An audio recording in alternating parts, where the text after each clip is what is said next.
Great. Mhm. Thank you. Okay, so now, welcome everyone to the Freedom Solutions May Tech Talk, the 2nd of 2024. I begin here today by acknowledging the traditional custodians of the land on which we gather today and pay my respects to their elders past, present, and future. I extend that respect to Aboriginal and Torres Strait Islander peoples here today. All right, before we begin, I'd like to go through some housekeeping. Please keep your microphones on mute throughout the presentation so presenters don't have any interruptions. Presentations will take approximately 15 to 20 minutes each. We will then open the floor to questions after each presentation. Feel free to use the chat feature as well. Zoe in New South Wales office is monitoring it. If you'd like to enable captioning, please click Show Captions at the bottom of the screen. Okay, thank you for being here today. We have a full house of speakers, including Pete Horsley, founder of Remarkable, Ross Reichardt, volunteer at Freedom Solutions, Leonie McCann, a strategic grants and self-right manager at Freedom Solutions. So to begin, let me introduce Pete. So Pete is the founder of Remarkable, the global startup venture arm made possible by Cerebral Palsy Alliance. He's dedicated to utilizing technological innovation to create a more accessible, inclusive, and equitable world. As a catalyst for global change in disability inclusion, Pete is also a co-founder of the +N Inclusive Innovation Network. With over 18 years of experience in the disability sector, he started his career as a landscape architect and believes in the transformative power of design and innovation. Right, over to you, Pete. Fantastic. I'll just share my screen. Just give me a little thumbs up if that's all looking okay your end. Fantastic. Well, thank you for having me here. And I also want to acknowledge the traditional custodians of the land. I'm on Camaragal land. It's always their land, never ceded, and pay my respects to elders past and present. As we mentioned, we are part of Cerebral Palsy Alliance, and some of you will know Cerebral Palsy Alliance, being an organisation that's been around for about 80 years. We have a large therapy services area. We do a lot of accommodation and respite. We also have our research area, advocacy, and technology is an area that we also look at in terms of assistive technology and also kind of technology innovation as well. But I want to share, I guess, just a quick story about how we got going.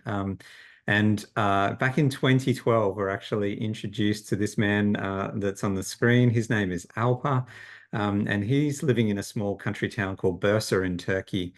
We actually, as part of, we helped to found World Cerebral Palsy Day to celebrate the lives of people with cerebral palsy.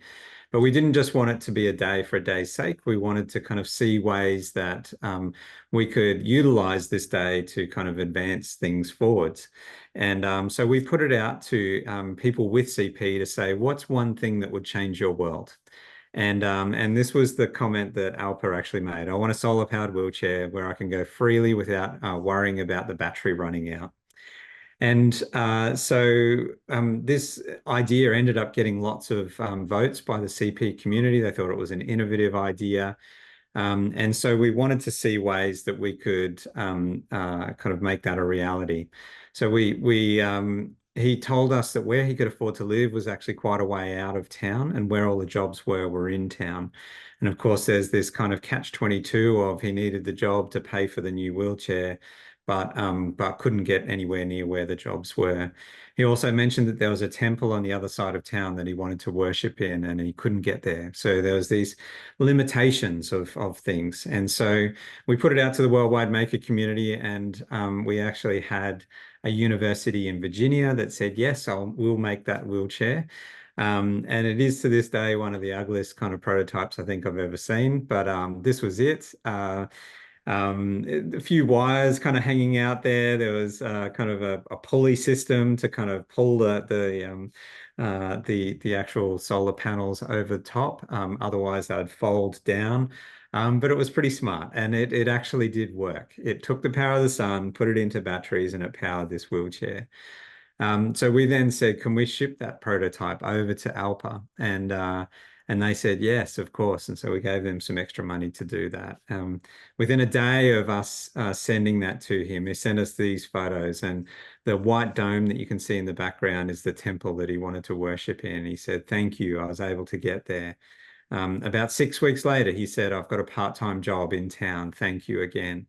And so this was the power of technology to be able to transform someone's ability to access the community and access their own, have autonomy through work. And so we started asking ourselves, how do we do that more? How do we do that in a greater capacity?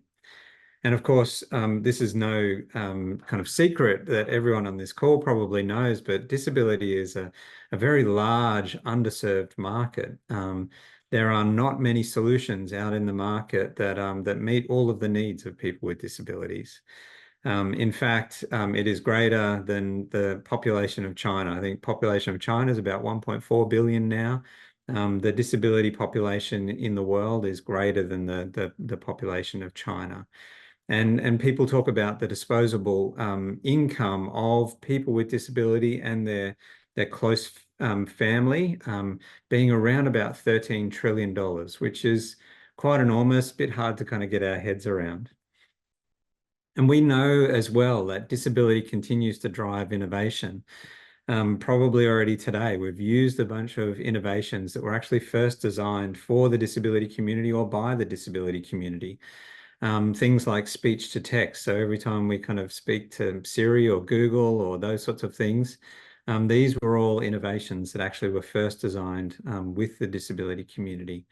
The keyboard, again, was first designed to allow, it was actually a gentleman whose name completely escapes me at the moment, but he designed the keyboard as a way that his blind lover could type legible letters to him. And so that was the kind of first keyboard.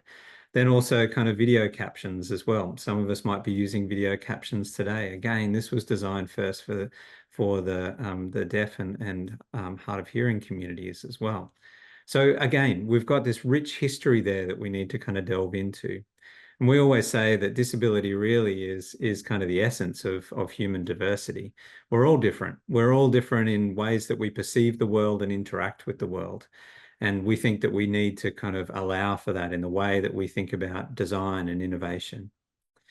And we also believe that when we tap into the experiences of disability, it is like hacking life for better usability. We actually come up with better solutions that are actually better for the general population as well. So we've seen things like the OXO grips on peelers and those sorts of things. They're actually better. They're easier to use for lots of people. So Remarkable really exists to accelerate some of these early stage innovations and to try and get them out into the market and really get them into the hands of people with disability. We've supported quite a few startups so far. Not all of them have worked, and that's actually okay. We see that part of our role is actually around accelerating startups towards a decision on if there's a kind of viable market here for this product or not. So you can see like the number of jobs that we've helped to create, the number of customers that we've been able to serve, and over $63 million of capital invested in these companies. And we've put in only a very small amount of money, but this is what it's been able to leverage. And we think about kind of different horizons of opportunity or possibility. So things around kind of promoting health and well-being, recreation and inclusive play, the importance of having a child not just be a passive kind of watcher of play, but to actually participate in play, even when they do have significant kind of physical disabilities, to be able to learn and grow through play. Communication and sensory augmentation, enhancing personal mobility, economic and community participation, education and learning, and another one that's sitting behind independent living. That's right. And we're trying to harness kind of some of the great technology platforms and types of technology that are emerging now: robotics, sensor tech, wearables, AI. We're trying to leverage those again for the benefit of impact on the lives of people with disability. Here's a few pictures of kind of some of the startups we get to work with. So this in the right corner here is the team, the remarkable team. So we, up until just a couple of years ago, there was just 3 of us, but we've just grown the team fairly significantly in the last few months. We're now running programs as well in the US. So this smaller image here is actually some of the team over in the US. And one of our founders from the US, Hominid X. We even get to meet stars like, oops, going the wrong direction. People from Breaking Bad, who actually does have a disability as well. The other thing we've set up is an inclusive innovation network called Plus-N, or the Inclusive Innovation Network. We've got representatives in places like Kenya, Africa, India, China, UK, New Zealand, Canada, and the US as well. And really trying to find ways that we can draw together some of the global market intelligence, so that when you've got a product that maybe works in Australia, that we could potentially get that out to people in Africa or India, and vice versa as well. We're trying to see that really connected network. So we run a range of programs, and this is just a quick kind of visual snapshot of those. The 3 core programs that we run are Launcher. That's really kind of at early stages, trying to validate. So it's at idea stage, trying to validate if there is a market for this, if this is the right solution, doing lots of user testing, user feedback. Then we've got our accelerator that's all around commercialization, and Scaler around kind of those that are looking to scale. And there's kind of different aspects to that. I won't kind of spend too much time on this, but there is a little bit around kind of our launcher program, kind of what's provided there, lean experimentation, validation, B2B, B2C sales, thinking about marketing, storytelling, business models, and commercialization, starting to get the right building blocks in place for that. And then we end with a customer showcase. Our accelerator program, it's about to kick off in a couple of weeks. We invest money in. So this year we're putting in $100,000 to each solution that goes into the accelerator. We get disability sector experts, access to user testing and feedback, legal and governance, pitching to investors, really looking at that kind of commercial side of things. And then Scaler is that seed to Series A, or the kind of investor level, and looking to scale their solutions globally. So those are those 3 programs. Just thought I'd give just a couple of quick examples of some of the companies as well. So Ability Made are using 3D scanning and 3D printing for orthotics. Custom-made orthotics can be made in any color. You can put their name on them, and they become a much more attractive kind of thing. It's always hard to get kids into orthotics, but this team's kind of doing their best to do that through those 3D printed orthotics.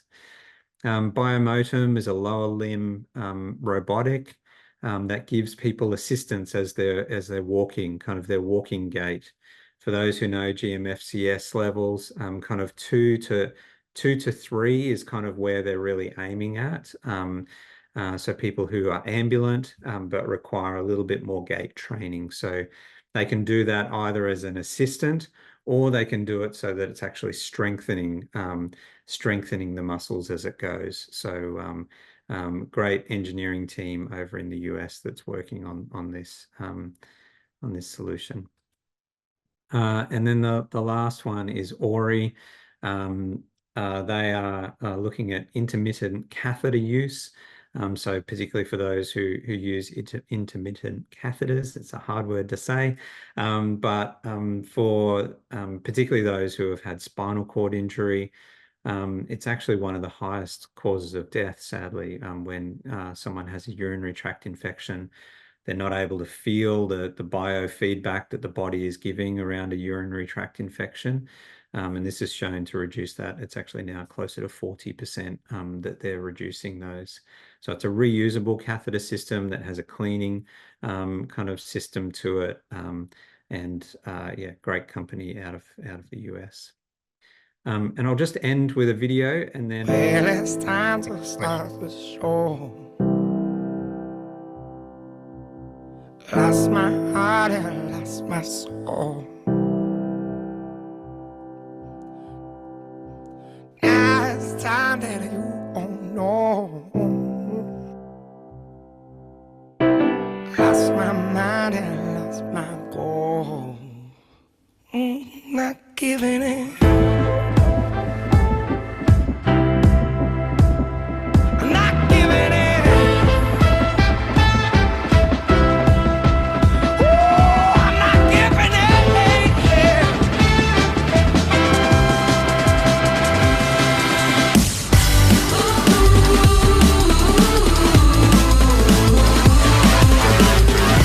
This time I'm gonna be stronger. I'm not giving in. It's stronger.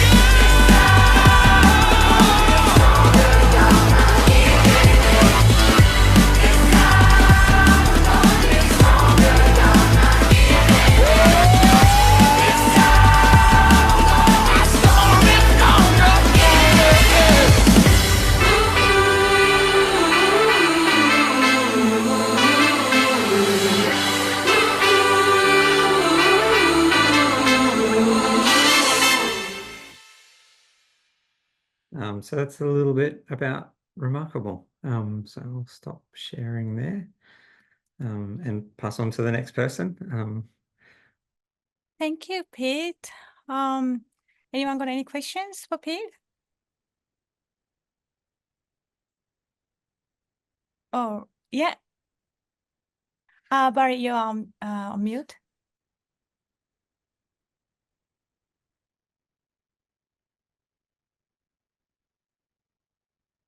Well, Barry sorts himself out. Where do you get your Yeah. funding from? Yeah, that's a really great question. So we do fundraise as an organization to be able to do the work that we do. So Telstra have been a partner of ours since the beginning. iCare have been a partner up until last year, 6 years we had with them. We've got Toyota as a new partner, TPG Telecom. So yeah, we raise capital from both corporate and kind of family foundations as well. Right, thanks. Yeah, as you were talking, I was just thinking Freedom Solutions has a very different mindset. We regard everyone with a disability to have a unique disability. There are very few, if it's not unique, and lots of people have that disability, then there tends to be stuff available on the market that they can use. It's when there is nothing on the market, and this is a one-off sort of disability, and we design and build something to help them. And so what we do with it, everything's a prototype sort of thing. Yeah. Yeah. You're going the other way. Everything's got to be a marketable gadget that you build. If it's not marketable, then I presume you don't get into it. So that's all. Just yeah, no, I think it's a really, really good point, Barry, and absolutely, like when, we always say when you've met one person with CP, you've met one person with CP. So, we do know that every person is unique. And I think that there's absolutely a place for both, in what we need to do, because you're right, like we know, for instance, in terms of custom seating, that solutions that are off the shelf aren't going to suit a lot of our customers with significant CP. You need well-supported seating systems around that. And so I see absolutely a role for both of these. We need to see more innovation happening overall, and we also need to see kind of customized and customizable solutions as well. So Yep. That's a good point.